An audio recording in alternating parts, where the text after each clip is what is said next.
নমস্কাৰ Assam news any টাইমৰ প্ৰত্যেকগৰাকী দৰ্শকলৈ স্বাগতম জনাইছোঁ। আপোনালোকে চাই আছে আসাম নিউজ এনি টাইম। অকাজানত ভয়ংকৰ পথ দুৰ্ঘটনা, থিতাতে নিহত 2 স্কুটি আৰোহী। ধেমাজি জিলাৰ চিলাপথাৰ অকাজানত বৃহস্পতিবাৰে দিনৰ 11 বজাত এক ভয়ংকৰ পথ দুৰ্ঘটনা সংঘটিত হয়।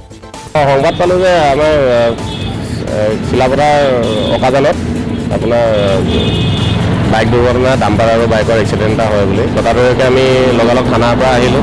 থানাৰ পৰা আহি আমি সংবাদ পোৱা মতে যেতিয়া স্পটত পাইছোঁ, আপোনাৰ 2জন ল'ৰা আপোনাৰ স্পট ডেড হৈছে।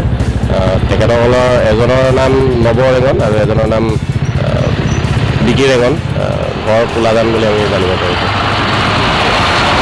প্ৰাপ্ত তথ্য অনুসৰি লিকাবালিৰ কুৱেৰীৰ পৰা ডিব্ৰুগড় মুখে গৈ থকা ডাম্পাৰখনে বিপৰীত দিশৰ পৰা আহি থকা এখন স্কুটিত প্ৰচণ্ড খুন্দা মৰাৰ ফলত থিতাতে নিহত হয় স্কুটি আৰোহী 2জন।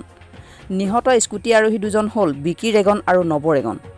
দুৰ্ঘটনা সংঘটিত কৰা ডাম্পাৰখনৰ নম্বৰ AS22C/8422 আৰু স্কুটিখনৰ নম্বৰ AS06AE/1863 বুলি জানিব পৰা গৈছে।